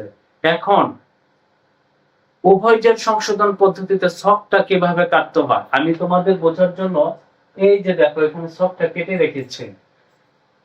উপরে লিখবো কনকর্ড লিমিটেড ব্যাংক সমন্বয় বিবরণী 2024 সালের 31 ডিসেম্বর তারিখে সমাপ্ত বছর। তারপরে বিবরণ টাকা টাকা, আবারও বিবরণ টাকা টাকা। এটাকে বলা হয় বাম পাশ, এটাকে বলা হয় ডান পাশ। বাম পাশ আর এটা হচ্ছে কি ডান পাশ। আরেকটা জিনিস অলওয়েজ মনে রাখবা, বাম পাশে আমরা নগদান বই মোতাবেক যে টাকাগুলো হয় সেটা লিখবো, আর ডান পাশে আমরা লিখবো ব্যাংক বিবরণী অনুযায়ী যে টাকাগুলো হয় সেটা লিখবো। বাম পাশে লিখবো নগদান বই, ডান পাশে লিখবো ব্যাংক বই। ক্লিয়ার এ পর্যন্ত? বুঝতে পেরেছ? এখন প্রশ্নের মধ্যে একটু দেখো, ডিসেম্বর 31, 2024 ব্যাংক বিবরণীতে জমা 38,880 টাকা। তাহলে ব্যাংক বিবরণীতে জমা 38,880 টাকা মানে হচ্ছে কি জানি বলেছিলাম, এই যে এটা ব্যাংক বই অথবা পাস বই মোতাবেক ব্যাংক জমার উদ্ধৃত। তাহলে যে যদি ব্যাংক বই হয় তাহলে কোন পাশে লিখবো? ডেবিট পাশে লিখবো, সরি ডান পাশে লিখবো। আমরা এটা এখন লিখে ফেলি। হ্যাঁ, আমরা এখন কি লিখবো যে ব্যাংক বই মোতাবেক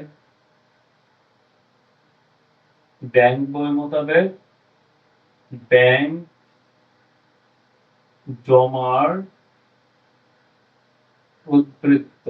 ব্যাংক বই মোতাবেক ব্যাংক জমার উদ্ধৃত কত টাকা? 38,880 টাকা। আমি এই যে আউটার কলামে লিখবো 38,880 টাকা, 38,880 টাকা। আবার বলেছে কি হিসাব বইতে ব্যাংক জমা 43,250 টাকা। আমরা বলেছিলাম নগদান বইটা লিখব বাম পাশে, তাহলে এখানে লিখবো নগদান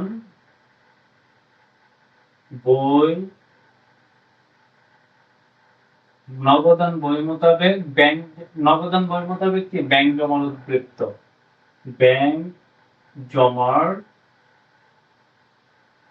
উদ্ধৃত। নগদান বই মোতাবেক ব্যাংক জমার উদ্ধৃত কত? 43,250। আমি এই যে আউটার কলামে লিখবো 43,250 টাকা। আশা করি এই পর্যন্ত বুঝতে পেরেছো। হ্যাঁ, বাম পাশে লিখেছি নগদান বই মোতাবেক ব্যাংক জমার উদ্ধৃত, আর ডান পাশে লিখেছি ব্যাংক বই মোতাবেক ব্যাংক জমার উদ্ধৃত। বাম পাশও শেষ, ডান পাশও কাজ শেষ। এখন দ্বিতীয়ত আমাকে আরেকটা জিনিস খেয়াল করতে হবে। কি খেয়াল করতে হবে? সেটা হচ্ছে নগদান বই মোতাবেক ব্যাংক জমার উদ্ধৃত আর ব্যাংক বই মোতাবেক ব্যাংক জমার উদ্ধৃত তো আমি লিখেছি। এখন কে কার মতো হবে সেই জিনিসটা আমি দ্বিতীয় স্টেপে মানে ফলো করব। আমরা জানি নগদান বই মোতাবেক ব্যাংক জমার উদ্ধৃত, এই যে এখানে লিখে দিয়েছি নগদান বই মোতাবেক ব্যাংক জমার উদ্ধৃত যদি থাকে, ব্যাংক প্লাস করলে আমি প্লাস করব, ব্যাংক মাইনাস করলে আমি মাইনাস করব, মানে আমি ব্যাংকের মতো হব।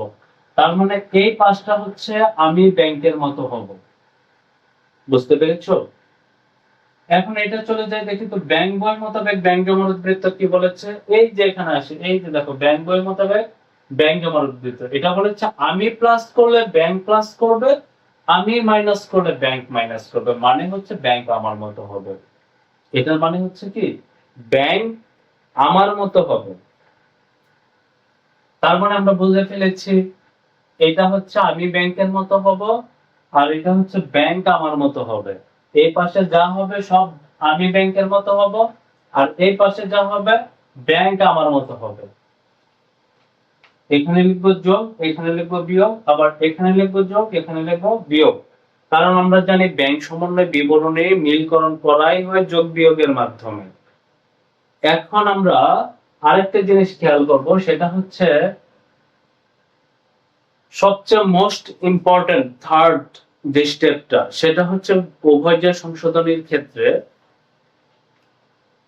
যে ভুল করবে সেই সংশোধন করবে। কি বলছে কথাটা? যে ভুল করবে সেই সংশোধন করবে। মনে করো যে নগদান বই ভুল করেছে, নগদান বই সংশোধন করবে। ব্যাংক বই ভুল করেছে, ব্যাংক বই সেটা সংশোধন করবে। এই তিনটা জিনিস সবসময় মাথায় রাখবা। প্রথমত কি মাথায় রাখবা যে 1 নাম্বার স্টেপে বাম পাশে নগদান বই, ডান পাশে ব্যাংক বই।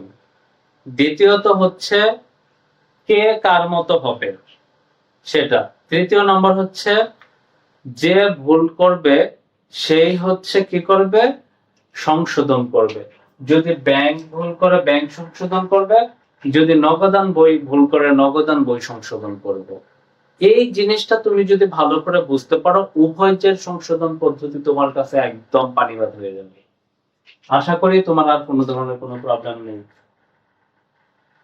এখন আমরা যে জিনিসটা করব সেটা হচ্ছে ম্যাথে চলে যাব সরাসরি। আমাদের বোঝানো শেষ, এখন আমরা ম্যাথ করব, ঠিক আছে? দেখি তো ম্যাথে কি বলেছে। এটা কিন্তু একদমই সহজ। হ্যাঁ, তোমরা কিন্তু আবার মনে করো না যে এটা অনেক কঠিন, কিভাবে করব। একদমই সহজ, জাস্ট ডিটারমাইন্ড থাকো যে আমি পারবো, আই ক্যান ডু। পৃথিবীর যে কোনো অসাধ্য সাধন হয়ে যেতে পারে, জাস্ট ডিটারমাইন্ড থাকতে হবে যে আমি পারবো। এই সংকল্পটা মনের মধ্যে থাকতে হবে, স্ট্রং সংকল্প থাকতে হবে। এখন আমরা কি করব, এই পাশে যোগ করব আর এক পাশে কি করব, বিয়োগ করব। হ্যাঁ, আবার ঠিক এখানেও আমরা যোগ করব, তারপরে আমরা বিয়োগ করে দেব। তাহলে আমরা একটু এন্ট্রিগুলো পড়ি। এন্ট্রিগুলো পড়লে আমরা বুঝতে পারবো। 1 নম্বরে বলেছে, যেটা খুবই গুরুত্বপূর্ণ এন্ট্রি, কিন্তু এগুলো মনোযোগ দিয়ে শুনবা। বকেয়া চেকের পরিমাণ 4250 টাকা। কি বলেছে? বকেয়া চেকের পরিমাণ 4250 টাকা। আমি একটু আগে বলেছি যে ভুল করবে সেই সংশোধন করবে। এখন তুমি কি বুঝতে পারতেছো, বকেয়া চেকের পরিমাণ 4250 টাকা বলছে যে তারা ভুল কে করছে? আমি করছি ভুল নাকি ব্যাংক ভুল করছে? আমি তো বুঝতে পারছি না। সো আমি এখানে এই কথাটার মধ্যে বলা আছে কে ভুল করছে, জাস্ট তোমাকে একটু বুঝে নিতে হবে। একদমই সহজ, বোঝাই দিলে তুমি বুঝতে পারবা।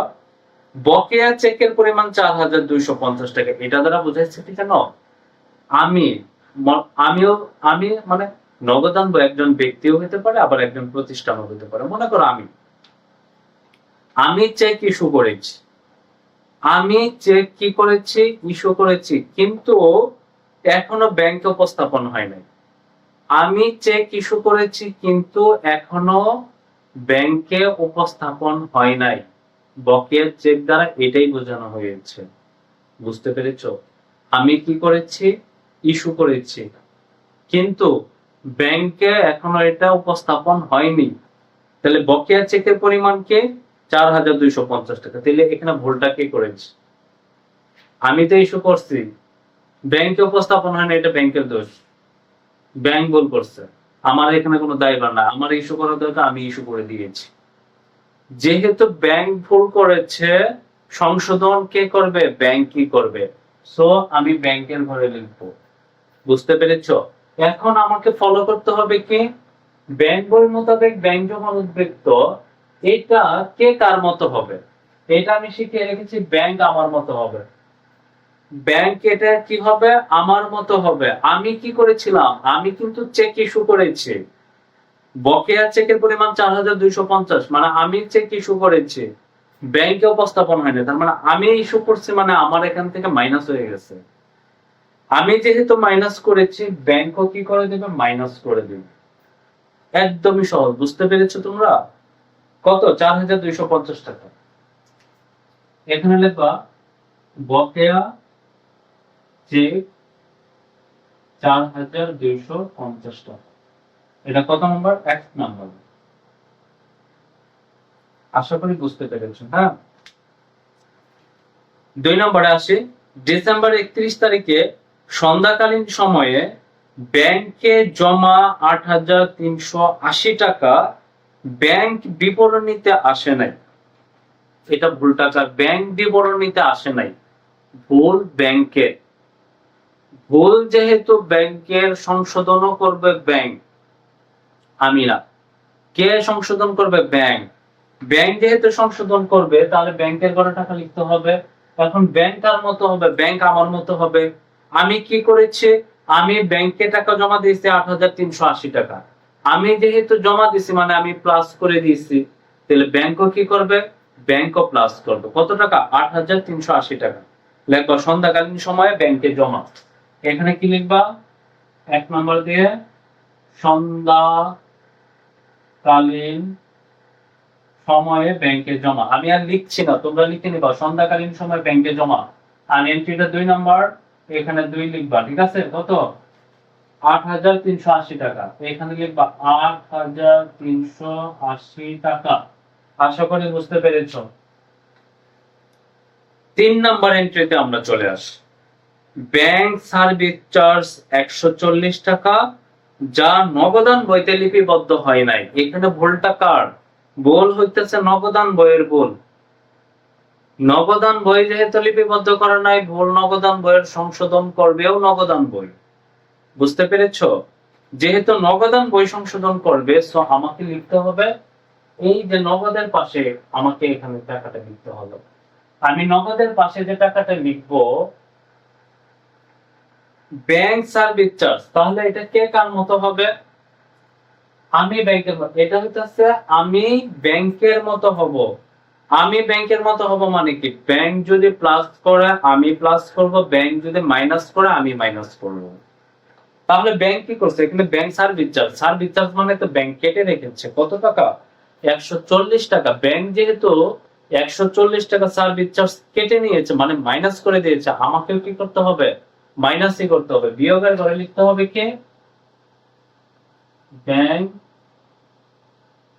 Service charge. Bank service charge কত টাকা? ১৪০ টাকা। এই যে ১৪০ টাকা। আর এটা কত নম্বরে? ৩ নাম্বার। এখানে লিখবো ৩। বুঝতে পেরেছো? কোনো প্রবলেম এই পর্যন্ত? আশা করি এই পর্যন্ত তোমাদের কোনো সমস্যা নেই। আমরা ৪ এ চলে যাই। বলছে পাওনাদারকে, এটা কিন্তু খুব ইম্পর্টেন্ট। এটা তোমাদের ঢাকা ইউনিভার্সিটিতে অ্যাডমিশনও আসছিল এমসিকিউতে এই এন্ট্রিটা। সো খুব ভালো করে বুঝবা। তুমি করে বুঝতে পারো, তোমার একটা এমসিকিউ হয়ে যাবে। এখানে বলেছে পাওনাদারকে প্রদত্ত ৩,১৫০ টাকার চেক হিসাব বইয়ে ৪,০৫০ টাকা লেখা হয়েছে। পাওনাদারকে প্রদত্ত, পাওনাদার মানে কে? আমার কাছে যে টাকা পাবে। তা আমার কাছে যে টাকা পাইতো না, আমি তাকে ৩,১৫০ টাকা দিয়ে দিয়েছি, চেকের মাধ্যমে দিয়ে দিয়েছি। এখন আমি যে পাওনাদারকে ৩,১৫০ টাকা চেকের মাধ্যমে দিয়েছি, পাওনাদার করছে কি? এই চেকটা পাইয়া ব্যাংকে যাইয়া সে চেকটা ভাঙাইয়া ৩,১৫০ টাকা কি করেছে? ৩,১৫০ টাকা সে কিন্তু উঠাইয়া নিছে। বুঝতে পেরেছো? আমি তাকে ৩,১৫০ টাকার চেক দিছি, সেও ব্যাংকে যায় ভাঙাইয়া ৩,১৫০ টাকা উঠাইয়া নিছে। এখন মনে করো আমার একজন অ্যাকাউন্টেন্ট আছে, আমি আমার অ্যাকাউন্টেন্টকে বললাম কি আপনি করেন ৩,১৫০ টাকা অ্যাকাউন্ট থেকে মাইনাস করে রেখে দিন। এখন সেই অ্যাকাউন্টেন্ট করছে কি ৩,১৫০ টাকার পরিবর্তে লিখে ফেলছে হলো ৪,০৫০ টাকা। কত টাকা লিখেছে? ৪,০৫০ টাকা। আমি মাইনাস করতে বলেছি তাকে ৩,১৫০ টাকা, সে মাইনাস করেছে ৪,০৫০ টাকা, বেশি মাইনাস করে ফেলেছে যা বলেছি। তাহলে ভুলটা কার? ভুলটা তো আমার, আমার হিসাবের ভুল। যেহেতু আমার হিসাবের ভুল, সো নগদান বইতে আসবে। এখন নগদান বইতে যা আসবে এটা যোগ করবো না বিয়োগ করবো সেটাও তাকে বুঝতে হবে, কারণ আমার তো ব্যাংকের মতো হইতে হবে। আচ্ছা, এটা বোঝার জন্য তোমাকে আগে খুবই মনোযোগ দিতে হবে, খুবই মনোযোগ দিতে হবে এখানে। এটা কিন্তু খুবই ইম্পর্টেন্ট। মনে করো এটা হলো আমার, আমি এই হাত, আর এই হাত হচ্ছে ব্যাংক। হ্যাঁ, আমি কি করেছি? আমি ৩,১৫০ টাকা তাকে দিয়েছি, ব্যাংকও ৩,১৫০ টাকা দিয়েছে। তাহলে ব্যাংক কিন্তু কি করছে? ৩,১৫০ টাকা মাইনাস করছে, মনে করো মাইনাস করলো। আর আমি করছি কি ৪,০৫০ টাকা মাইনাস করেছি, মানে ব্যাংকের থেকে বেশি মাইনাস করে ফেলেছি। আমার কিন্তু ৩,১৫০ টাকা মাইনাস করার কথা ছিল। তার মানে কি আমি ৯০০ টাকা দুইটা যদি বিয়োগ করি তাহলে হয় 900 টাকা। আমি এই 900 টাকা বেশি মাইনাস করে ফেলেছি। এখন আমার তো ব্যাংকের মতো হইতে হবে। ব্যাংক তো 3150 টাকা মাইনাস করছে, তো আমাকেও কি করতে হবে, 3150 টাকা মাইনাস করতে হবে। তো ব্যাংকের সমানে যদি আসতে যায়, আমি তো নিচে চলে আইছি, ব্যাংকের সমান হইতে গেলে ওই যে 900 টাকা আমি বেশি লিখে ফেলছি মাইনাস করে, তো ওই 900 টাকা আমাকে প্লাস করে দিলে আমি ব্যাংকের সমান সমান চলে আসবো। তাহলে কি আমাকে অবশ্যই এটা যোগ করতে হবে, তাহলে আমি ব্যাংকের সমান হব। বুঝতে পেরেছ? ওকে, তাহলে আমরা কি করব, এটা যোগ করব। যোগ করে এখানে কি লিখবো, কি বলছে, তোমরা লিখবা পাওনাদারকে প্রদত্ত চেক লেখা হয়েছে। আমি আর লিখলাম না এখানে, হ্যাঁ এটা লিখে নিবা। কত নম্বর এটা, 4 নম্বর, এখানে দিবা 4। কত টাকা, 3150, 4050 মাইনাস 3150। এই যে বেশি টাকা 900 টাকা না, এই 900 টাকাই হচ্ছে আমার এখানে আসবে। আমি এই 900 টাকা যদি যোগ করে দেই তাহলে ব্যাংকের সাথে আমার হিসাবটা মিলে যাবে। আর আমার কাজ এই তো, ব্যাংকের সাথে আমার হিসাবটা মিলকরণ করাই তো আমার কাজ, ব্যাংক সমন্বয় বিবরণীর কাজ। ঠিক আছে? আর ব্যাংক সমন্বয় বিবরণী তার জন্য তো আমি প্রস্তুত করি। আমি মানে কি, আমানতকারী। ব্যাংক সমন্বয় বিবরণী কে প্রস্তুত করে, আমানতকারী প্রস্তুত করে। তার মানে 900 টাকা আমি যদি যোগ করে দেই তাহলে ব্যাংকের ওই যে 3150 টাকা মাইনাস করছে, আমারও তখন 3150 টাকা মাইনাস হবে। এই অ্যাকাউন্টেন্টে ঝামেলা করে ফেলছে। ক্লিয়ার ব্যাপারটা? ওকে, এখন আমরা পাশে চলে যাব। বিগত সময়ের ব্যাংক জমাতিরিক্তের সুদ 1000 টাকা বিবরণীতে দেখানো হয়েছে। আচ্ছা, বিগত সময়ের ব্যাংক জমাতিরিক্তের সুদ, ব্যাংক জমাতিরিক্তের সুদ তো জানোই, ব্যাংক জমাতিরিক্তের সুদ ব্যাংক কেটে রাখে আমার কাছ থেকে 1000 টাকা। এখন এটা দ্বারা বুঝাইছে কি জানো, ব্যাংক আমার ব্যাংক আমার অ্যাকাউন্ট থেকে সুদ কেটে রাখছে, ব্যাংক সুদ অলরেডি কেটে নিয়েছে, কিন্তু আমি আমার নগদান বইতে সেই টাকাটা লিপিবদ্ধ করি নাই। তাহলে ব্যাংক কেটে রেখেছে, আমি লিপিবদ্ধ করি নাই, ভুলটা কার, আমার। তাহলে কোথায় হবে, অবশ্যই নগদান বইতে হবে। আর নগদান বই কি করে, নগদান বই ব্যাংকের মতো হয়, ব্যাংক যা করে প্লাস করলে প্লাস, মাইনাস করলে মাইনাস। তাহলে আমি কি করব, যেহেতু ব্যাংক আমার কাছ থেকে টাকা কেটে রেখেছে, মাইনাস করে দিয়েছে, তো আমাকে কি করতে হবে, মাইনাসই করতে হবে। তাহলে আমি বিয়োগের ঘরে লিখবো যে কি বলছে এখানে, বিগত সময় ব্যাংক, এখানে তোমরা লিখবা শুধু ব্যাংক জমাতিরিক্তের সুদ। কি লিখবা, ব্যাংক জমাতিরিক্তের সুদ, ঠিক আছে। আর এন্ট্রিটা কত নম্বর, এটা 5 নম্বর, এই যে এখানে 5 লিখবা। কত টাকা, 1000 টাকা, এখানে লিখবা 1000 টাকা। এখন আমরা যোগ করে দিব। আমরা এখানে দেখতে পাচ্ছি আর কোনো এন্ট্রি নেই, যেহেতু আর কোনো এন্ট্রি নেই কোনো প্রবলেম নাই। এখানে আছে কত, 900, এই যে আমরা 900 লিখব। আর এখানে যোগ করলে হয় কত, 1140, আমরা এখানে লিখব 1140। এটা কি করতে হবে, এটা মাইনাস করতে হবে, হ্যাঁ। জাস্ট এক মিনিট, ক্যালকুলেটরটা নিয়ে আসি।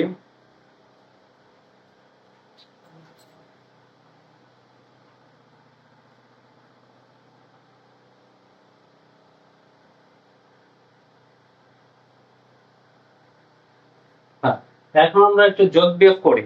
আমরা এখন যোগ বিয়োগ করে দেখি তো কত হয়, 43,250। প্রথমে কত আছে, 43,250, এটার সাথে আমরা যোগ করব কত, 900, তাহলে হয় 44,150। কত হয়, 44,150, 44,150। এই 44,150 এর সাথে আমার 1,140 টাকা মাইনাস করতে হবে। মাইনাস করি 1,140, কত হয়, 43,010, 43,010 টাকা। কত টাকা হচ্ছে, 43,010 টাকা। আমি এখানে একটু বাড়িয়ে দিচ্ছি, হ্যাঁ। এই যে 43,010 টাকা না, এটার নাম হইতেছে সংশোধিত জের। সংশোধিত জেড, এটার নাম কি? সংশোধিত জেড, 43,010 টাকা। এখন এই পাশে আসি, এই পাশে যোগ করলে হয় 8,380 টাকা।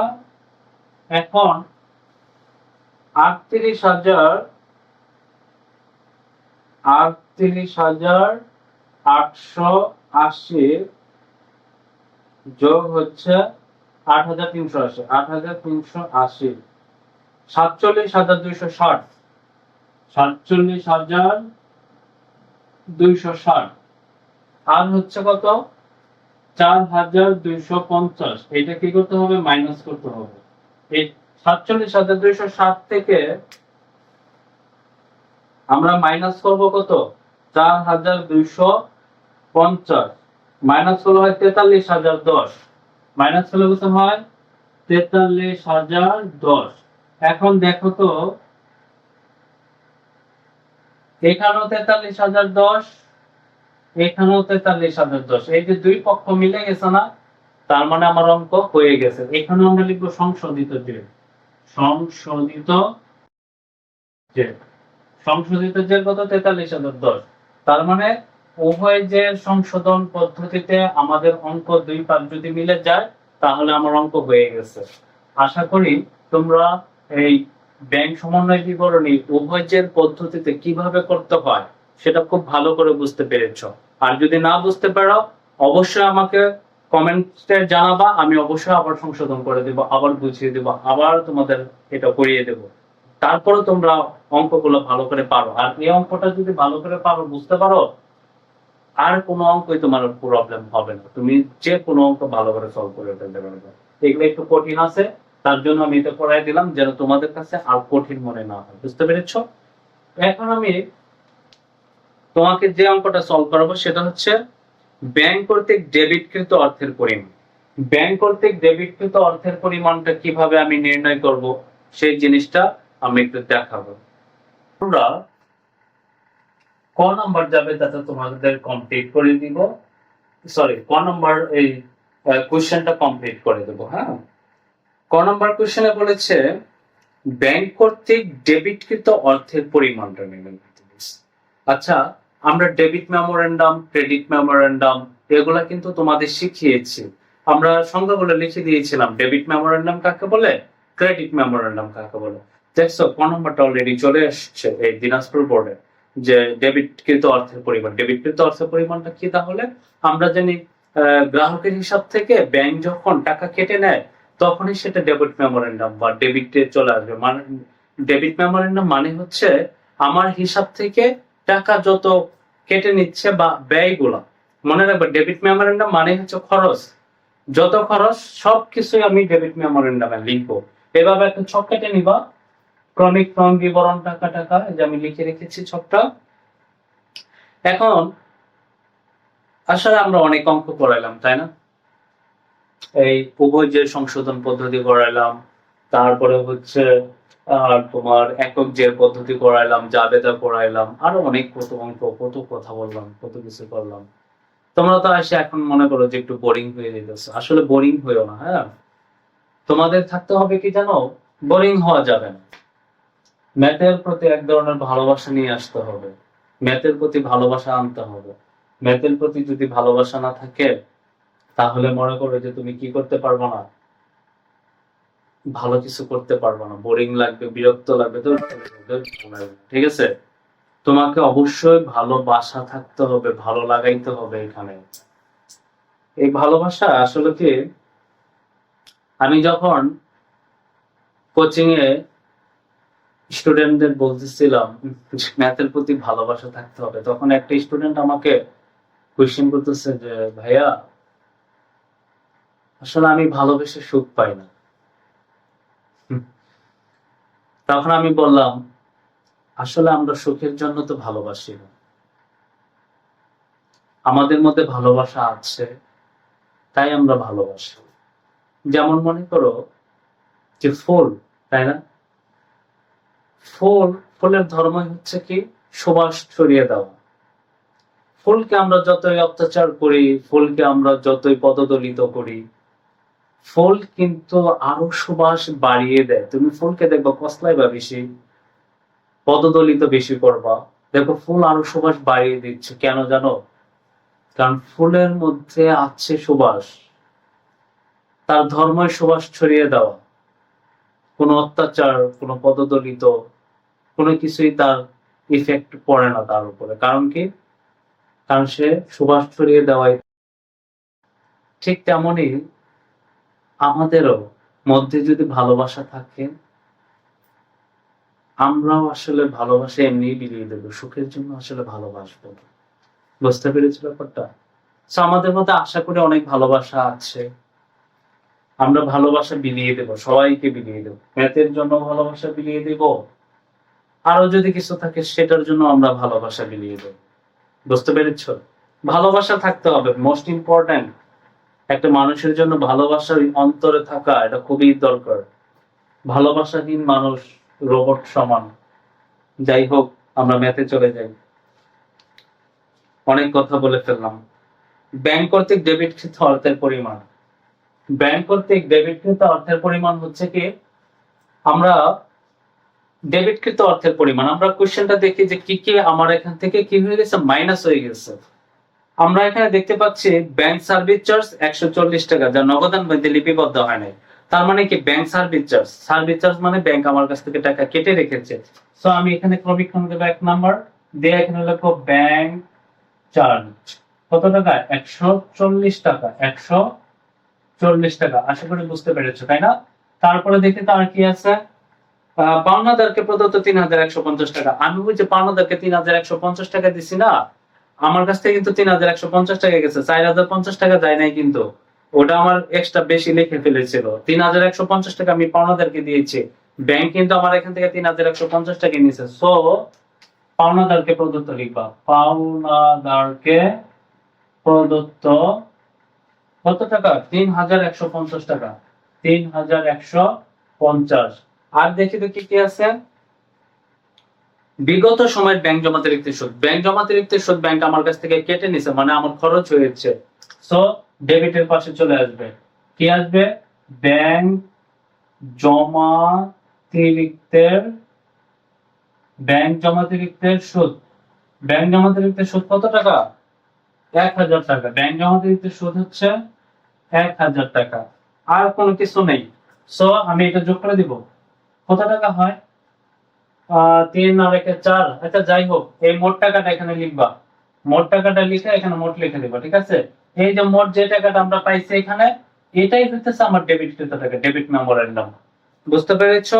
আশা করি তোমরা এই ডেবিট ডেবিট মেমোরেন্ডাম কিভাবে বের করতে হয়, একক জের পদ্ধতি, উভয় জের পদ্ধতি, আমরা সবকিছু তোমাদেরকে বুঝিয়ে দিয়েছি। জাবেদা, এখানে আমার জাবেদাটা করে দিব না, জাবেদা আমি অনেক বুঝিয়েছি, জাবেদা কিভাবে করতে তোমরা সবাই জানো। তাহলে আমাদের কিন্তু ব্যাংক সমন্বয় বিবরণী খুব ভালোভাবে আমরা কমপ্লিট করেছি। এখন তোমাদের কাজ হচ্ছে আরো কিছু বোর্ড প্র্যাকটিস করবা, বেশি বেশি পড়াশোনা করবা, বোর্ডগুলো ভালো করে দেখবা। তাহলে তুমি ব্যাংক সমন্বয় বিবরণী থেকে তোমার আর কোনো ধরনের কোনো ভুল হবে না, তুমি এখান থেকে 10 মার্ক একদম গ্যারান্টি সহ নিশ্চিত করতে পারবা। হ্যাঁ, বেশি বেশি প্র্যাকটিস করবা, practice makes a man perfect, এটা জিনিসটা মনে রাখবা, ঠিক আছে? যত প্র্যাকটিস করবা তত তুমি শিখতে পারবা। প্র্যাকটিস চালিয়ে যেতে হবে, স্টপ করা যাবে না। বুঝতে পেরেছো? আর আমার এই ভিডিওটা যদি তোমাদের কাছে ভালো লেগে থাকে, অবশ্যই তুমি তোমার বন্ধুদের সাথে শেয়ার করবা। তোমরা অবশ্যই লাইক করবা, কমেন্টস, হ্যাঁ, এবং সাবস্ক্রিপশন করে দিবা। তাহলে আমি একটু ইন্সপায়ার্ড হব, আরো ভিডিও বানাইতে পারবো, ঠিক আছে? আর আমি তোমাদের জন্য নিবেদিত প্রাণ, আমি তোমাদের জন্যই আছি। থ্যাংক ইউ, সবাই ভালো থাকো, হ্যাঁ।